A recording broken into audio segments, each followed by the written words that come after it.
नमस्कार, मैं हूं निवेदिता शुक्ला तिवारी। प्रधानमंत्री नरेंद्र मोदी का काम और उनके काम करने के अंदाज का हर कोई कायल है। कौन है जो उनके काम करने की लगन से प्रभावित नहीं है? देश में ही नहीं बल्कि विदेश में भी लोग उनके काम करने के जज्बे के कुछ ऐसे दीवाने हैं कि उनकी तारीफ करने से खुद को रोक नहीं पाते। यहाँ तक कि उन्हें champions of the earth award से भी सम्मानित किया जा चुका है। Champions of the earth award Bharat की उस नित्य नूतन चीज पुरातन परंपरा का सम्मान है जिसने प्रकृति में परमात्मा को देखा है,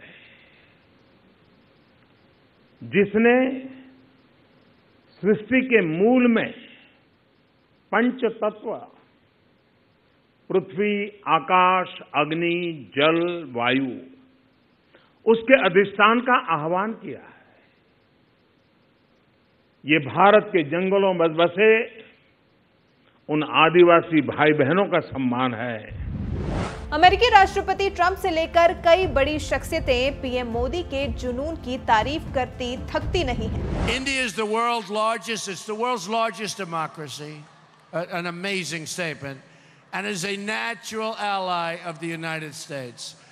Under a Trump administration, we are going to become even better friends. Prime Minister Modi, who has been very energetic in reforming India's bureaucracy. Great man. I applaud him for doing so. और दूसरी तरफ PM Modi हैं जिन्हें अपने काम की प्रशंसा होने पर और बढ़ावा मिलता है और वो दोगुनी ऊर्जा से अपने काम को करने में जुट जाते हैं। और अब क्योंकि लोकसभा चुनाव की तारीखों का भी ऐलान हो चुका है जो 11 अप्रैल से शुरू होकर 23 मई तक चलेंगे, पीएम मोदी ने अपने कामकाज के पहियों को कुछ इस तरह दौड़ाया कि हर कोई हैरान रह गया। जिन पीएम मोदी ने 8 जनवरी से 7 फरवरी के बीच 57 प्रोजेक्ट्स लॉन्च किए थे, उसके अगले 3 सप्ताहों में ये आंकड़ा तिगुना हो गया। यानी कि कुल 30 दिन में पीएम मोदी ने 157 कामों का निपटारा कर डाला, जिसमें highway, railway line, medical college, अस्पताल, school, gas pipeline, airport, water connection, sewerage connection, water plant सहित ढेरों प्रोजेक्ट्स शामिल हैं। सिर्फ यूपी में ही पीएम मोदी फरवरी और मार्च में ही करीब 1,02,708 करोड़ से ज्यादा की परियोजनाओं का शिलान्यास या लोकार्पण कर चुके हैं। इतना ही नहीं, लोकसभा चुनाव के लिहाज से यूपी को महत्वपूर्ण राज्य मानते हुए पीएम मोदी ने यूपी में ताबड़तोड़ कई तूफानी दौरे भी किए हैं, जिससे 2014 के इतिहास को 2019 में दोहराने में फिर एक बार बीजेपी को मदद मिल सके। गोरखपुर में 75,000 करोड़ रुपए की प्रधानमंत्री किसान सम्मान निधि पीएम किसान योजना की शुरुआत। 11 फरवरी को वृंदावन, मथुरा में अक्षय पात्र मिड डे मील का 300 करोड़वां भोजन परोसा। 15 फरवरी को झांसी में 20,506 करोड़ की 8 परियोजनाओं का लोकार्पण किया। 19 फरवरी को वाराणसी में 3,382 करोड़ की परियोजनाओं का लोकार्पण और शिलान्यास किया। 24 फरवरी को गोरखपुर को करीब 10,000 करोड़ का तोहफा भी दिया। 3 मार्च को अमेठी में 538 करोड़ की योजनाओं की शुरुआत की। अब कोरबा की ऑर्डिनेंस फैक्ट्री में दुनिया की सबसे आधुनिक उन बंदूकों में से एक AK-203 कलांस्कोव राइफलों की सीरीज का सबसे नवीन हथियार ये हमारे अमेठी में बनाया जाएगा। ये राइफलें रूस और भारत का एक ज्वाइंट वेंचर मिलकर बनाएगा। कानपुर में प्रधानमंत्री आवास योजना के लाभार्थियों को सौंपी गई घर की चाबी। कानपुर में पनकी पावर प्लांट में स्थापित 660 मेगावाट की विद्युत उत्पादन और वितरण की नई यूनिट का उद्घाटन। 8 मार्च को वाराणसी में 380 करोड़ की लागत से निर्मित होने वाली काशी विश्वनाथ परियोजना का शिलान्यास किया। ये काशी विश्वनाथ महादेव, ये भोले बाबा का स्थान करोड़ों करोड़ों देशवासियों की आस्था का स्थान है। लोग काशी आते हैं, उसका मूल कारण काशी विश्वनाथ महादेव के प्रति अपार श्रद्धा है। उस आस्था को बल मिलेगा हमारे मंदिरों की रक्षा कैसे हो, व्यवस्था कैसे हो, उसका एक मॉडल तैयार होगा।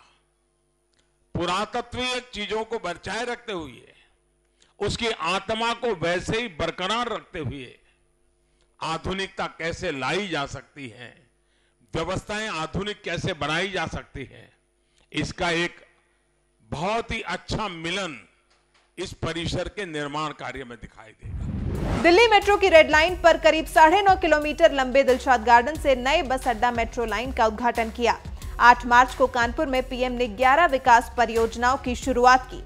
8 मार्च को गाजियाबाद पहुंचकर 14 विकास परियोजनाओं का लोकार्पण और शिलान्यास किया। उड़ान योजना के तहत पीएम नरेंद्र मोदी ने हिंडन एयर सिविल टर्मिनल का उद्घाटन किया। उनके शासनकाल में गाजियाबाद और पश्चिमी उत्तर प्रदेश की पहचान किन कारणों से होती थी? आज गाजियाबाद की पहचान 3 सी से होती है।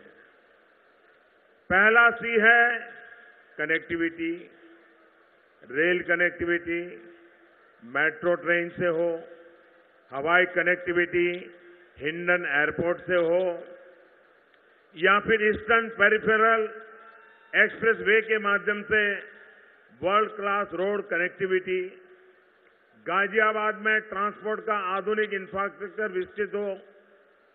इसी प्रकार का दूसरा सी यानी क्लीनलीनेस। हाल ही में राष्ट्रीय स्वच्छता सर्वेक्षण की रैंकिंग में गाजियाबाद देश में 13वां स्थान पर पहुंच गया है। यही गाजियाबाद 2 साल पहले यानी 2017 में 351 नंबर पे था। 351 से जंप लगा करके आप 13 नंबर पर पहुंच गए हैं।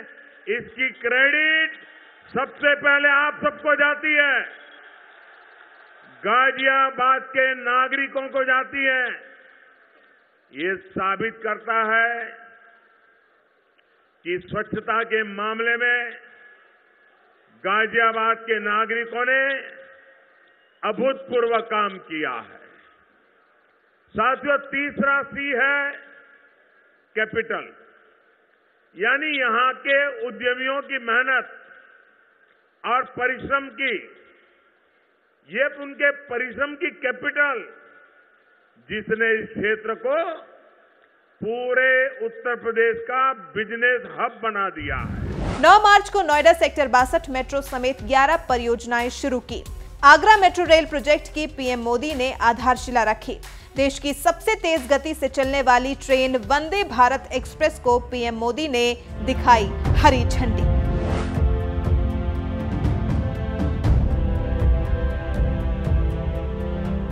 कई प्रोजेक्ट्स ऐसे भी थे जिन्हें समय की कमी के चलते पीएम मोदी ने दूर से ही लॉन्च किया, जैसे कि बिहार के बक्सर में एक पावर प्लांट का उद्घाटन उन्होंने यूपी में रहते हुए वीडियो कॉन्फ्रेंस के जरिए किया था।